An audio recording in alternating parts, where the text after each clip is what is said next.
Warahmatullahi wabarakatuh. Gbogbo ẹ̀yin olólùfẹ́ Ọlọ́run ọba. Kúlẹ̀ àwùsù méjèèjì lélẹ́yìí Suratul Falak An-Nas. Bẹ́ẹ̀ ni láti ṣẹ́gun èyíkéyìí nínú àwọn àṣàsí. Àǹtí àṣàsí tí kì í másàsí rányàn òun là ń ṣe yìí. Bẹ́ẹ̀ ni wọ́n gbògbó ẹni òrógolo ni. Òun là ń píríǹtì yìí. Àjẹ́ ni àlákàlà ni. Ó forí kókó aláǹtakùn ń jẹun lójú oorun lójú kúlẹ̀ àwùsù Birabil Falak àti Nas. Ó lágbára púpọ̀ jù. Bí sínú láì tààlà a máa mú àwọn verse chapter alukurani wá fún yín tá a dẹ̀ máa ṣe kí ni tẹ́ ẹ máa rí bá a ṣe ń ṣe alukurani lágbára alukurani lágbára yẹ ká mọ iye nǹkan tá a ní Fálákì àti Násì gbogbo nǹkan tó ń jẹ́ aburú ayé tó jẹ́ ètè ọ̀tá yẹnyẹn pátápátá lóògùn ní lásàsí ni ó ti parí síbẹ̀ pé a'udhu birabbil falak min sharri ma alaq wa min sharri ghasikin iza waqaba wa min sharri nafasati fil uqadi ومن شر حاسد إذا حسد قل أعوذ برب الناس ملك الناس إله الناس من شر وسواس الناس الذي يوسوس في صدور الناس من الجنات والناس kò sásà sí tẹ́dà fẹ́ sàsí ẹ̀ tó fẹ́ kọjá lọ́dọ̀ àwọn àlùjọ̀nnú burúkú àwọn ṣayatin burúkú àti ṣayatin minal ins àti àwọn ẹ̀mí òkùnkùn burúkú lọ́dọ̀ àwọn èèyàn kò sí àsàsí tó fẹ́ rán ẹ̀ tó fẹ́ kọjá àárín méjì yẹn méjèèjì ló ti parí sínú Fálákì àti Nas ẹ má ẹ̀ka máa wá kárójú ká máa wá ìrójú kiri alukurani lè iṣẹ́ tí rí láàárọ̀ ìhun mú fún yìí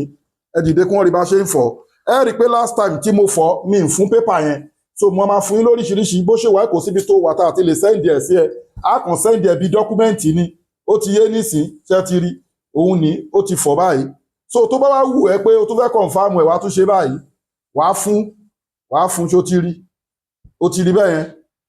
kúlẹ̀ àwọn Birabil Falak àti Nas nìyẹn olóyè àdàdé tá a ń ṣe ó ti yé yín nísìn torí nǹkan tẹ́nìkan fi ju ẹnìkan lọ nìyẹn nǹkan tẹ́nìkan fi ju ẹnìkan lọ nìyẹn kì í ṣe gbogbo ẹ̀ náà láà máa sọ àmọ́ ẹni tó bá ní interest ó pè wá kó wọ́sọ̀pọ̀ wa lórí +234 810 913 14 25 kò sí nǹkan tó lè bàlẹ̀ Kùránì jẹ́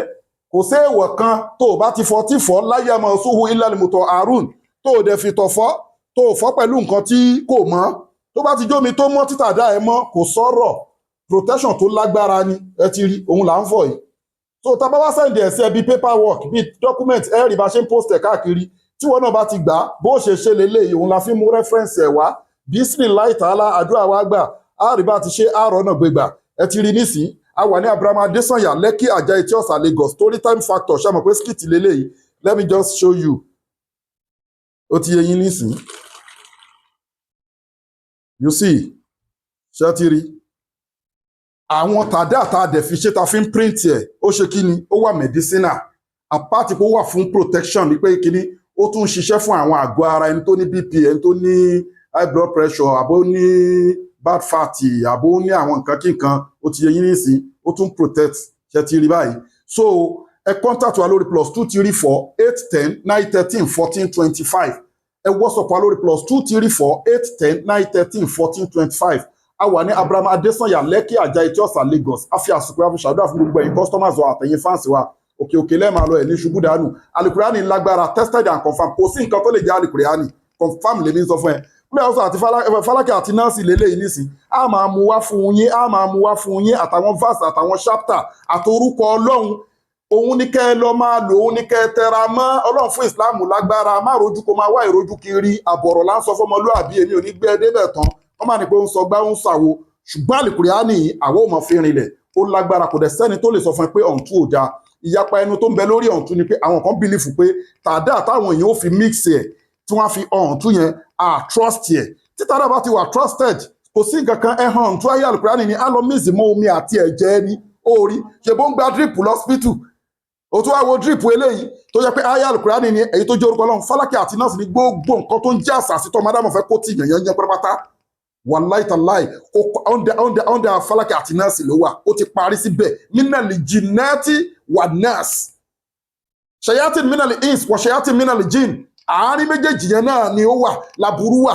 so tó bá ti cover ara ẹ ó mọ̀ ọbẹ̀ nínú ààbò Ọlọ́run títí láéláé má fi ìtọ̀fọ̀ gbẹ́ o Ọlọ́run ọba ló ń kọ̀ǹtró ayé wa mọ́ yudabbiru al-amra fasayaquluna Allah innal izzata lillahi jami'a gbogbo agbára Ọlọ́run ọba lónìí ẹ ọ́dà fún ọ̀ǹtú kò síbi tẹ̀ wàtà àti ní deliver yìí lẹ́sàn-án delivery má sálámù wa ilal liqa'i.